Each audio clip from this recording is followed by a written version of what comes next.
Do Rio de Janeiro, a gente volta ao vivo para a capital federal. Em Brasília, neste momento, a Polícia Militar chega a um acampamento fortemente armada e organizada para começar a desmontar uma organização. Essa polícia que a gente vê no momento, inclusive pelo uniforme, é uma polícia do Exército, por ordem do ministro Alexandre de Moraes. Foi dado um prazo de 24 horas para a dissolução total dos acampamentos montados nas imediações dos quartéis em todo o país, inclusive com a prisão de participantes que se neguem a fazer isso. No momento, a gente vê algumas dessas pessoas desfazendo, já desmontando então as suas barracas, obedecendo às ordens dos policiais, dos membros do Exército que vão se aproximando deste local, vão dobrando os seus materiais para irem se retirando do local.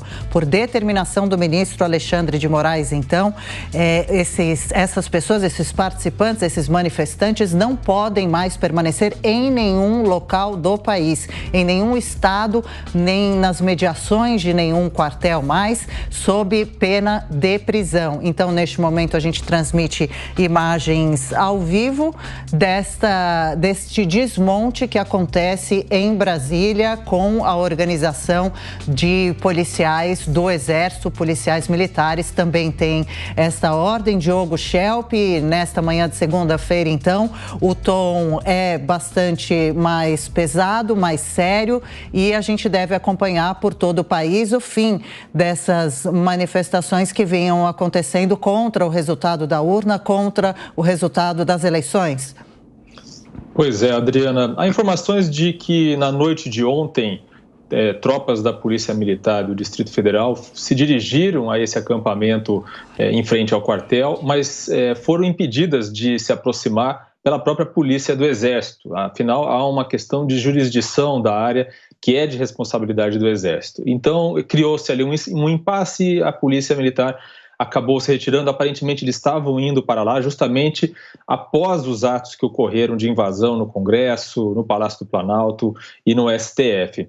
A gente precisa lembrar que nessa última semana, né, desde a posse de Lula, houve um impasse, uma discussão entre duas visões sobre o que fazer sobre esses acampamentos em frente aos quartéis. Uma visão é a visão do ministro da Justiça, Flávio Dino, que queria a imediata desmobilização dessas manifestações, desses manifestantes. A outra visão era do ministro da Defesa, Múcio, que acreditava que era preciso fazer essa desmobilização aos poucos, com o menor uso de força possível, justamente para não criar, para não acirrar os ânimos. Essa era a visão do ministro da Defesa. Com os episódios de ontem, com os protestos violentos, as cenas lamentáveis de vandalismo que a gente viu, certamente o que a gente vai ver é prevalecendo, então, a visão de Flávio Dino, do ministro da Justiça.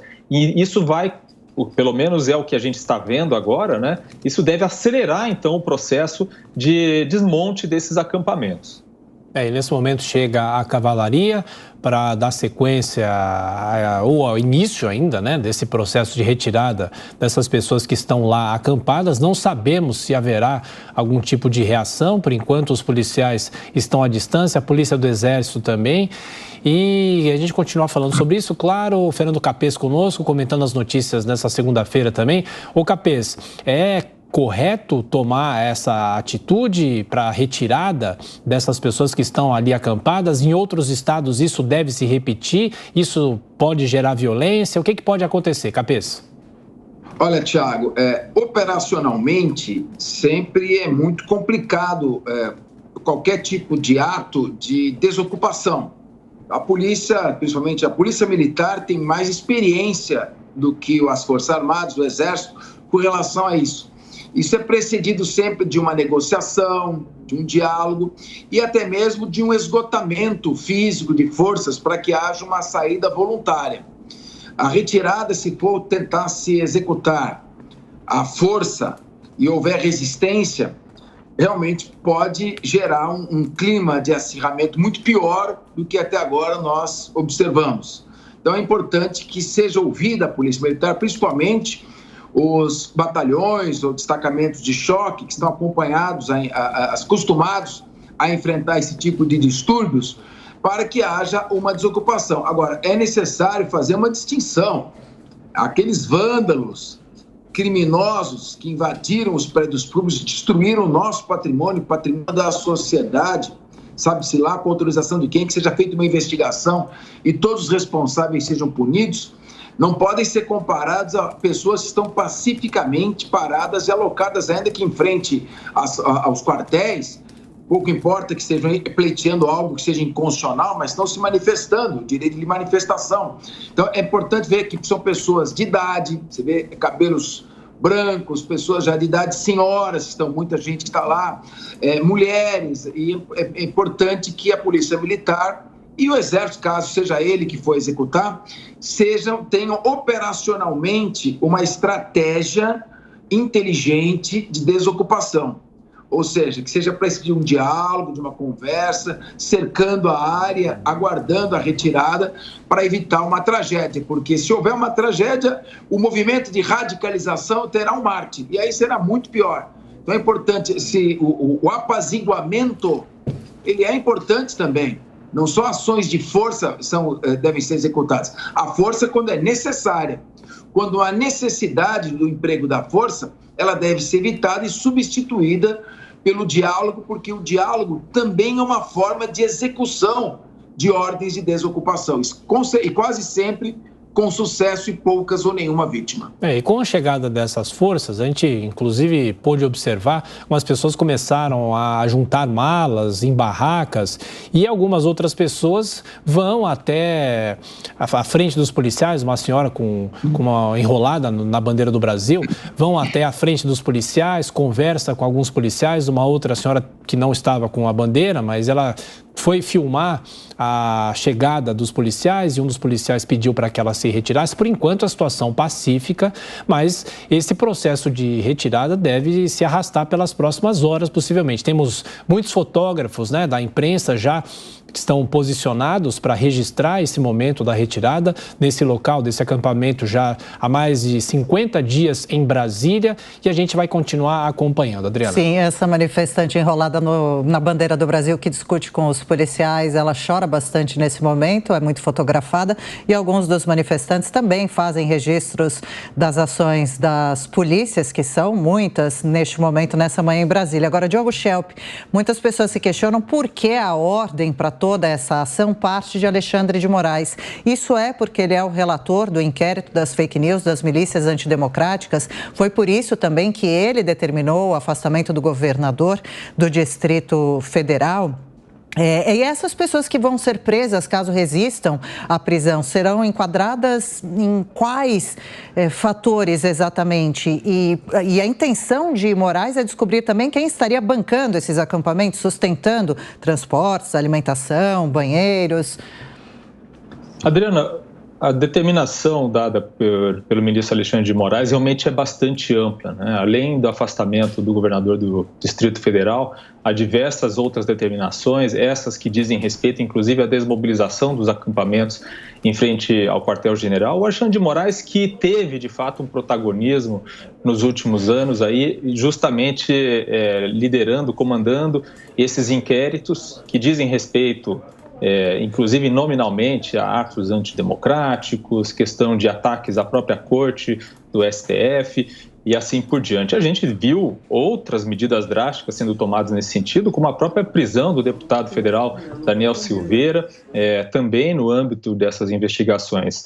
Agora, a gente precisa lembrar o seguinte, né? Existe todo um questionamento sobre o quanto as manifestações são pacíficas ou não, o quanto se pode permitir a existência desses acampamentos em frente aos quartéis. E é óbvio que a maioria, né, talvez não seja violenta, não tenha esse pendor de promover vandalismo, assim por diante. Mas é também verdade que muitos dos atos de violência que ocorreram nos últimos meses, desde o fim da eleição, desde o fim do segundo turno, ocorreram por parte de pessoas que fazem parte, que estão nesses acampamentos. A gente pode lembrar a tentativa de um atentado terrorista que ocorreu na véspera do Natal, uma tentativa, felizmente, que foi fracassada, ainda bem, mas foi de uma pessoa que circulava nesses acampamentos, estava nesse ambiente de radicalização. Então, não é por acaso que se vê com preocupação a existência desses acampamentos. Não é só pela pauta que eles têm, pela pauta de que se faça algo, de que o Exército faça algo contra a posse do Lula ou contra a continuação do governo do Lula. De fato, há essa radicalização, esse ambiente de radicalização, e esses atos que ocorreram ontem também já se sabe, muitos dos manifestantes saíram do acampamento e foram se juntar àquela multidão. A gente pode dizer, é uma minoria diante de todos aqueles que estão insatisfeitos com o resultado das eleições? Certamente. Mas é um ambiente que trouxe essa radicalização e não eram poucas pessoas. O que a gente viu no Congresso, o que a gente viu no STF, o que a gente viu no Palácio do Planalto, era uma verdadeira multidão. A gente pode dizer, mas os que de fato fizeram quebra-quebra e tal, talvez sejam a minoria dentro daquela multidão. Mas o fato daquela multidão ter entrado nesses ambientes, isso em si já dá a condição, né? A proteção da massa necessária para que outros, os mais violentos, realmente partam para cima. A gente viu, por exemplo, imagens de policiais sendo agredidos com pedaços de pau, com maços de bandeira e assim por diante. Então, é preciso, sim, tomar cuidado com uma ação como essa para que ela não descambe para a violência, né? A própria medida da polícia de desmobilizar os acampamentos, mas a gente não pode minimizar também o fato de que esses lugares se tornaram realmente ambientes propícios para a radicalização e dali saíram pessoas, de fato, com intenções violentas. Bom, daqui a pouco a gente vai voltar e acompanhar esse trabalho da polícia. Por enquanto, a situação absolutamente pacífica. Os policiais estão apenas nos arredores do acampamento. Não há muita movimentação em relação às pessoas que estão lá. Em instantes, voltaremos com outras informações.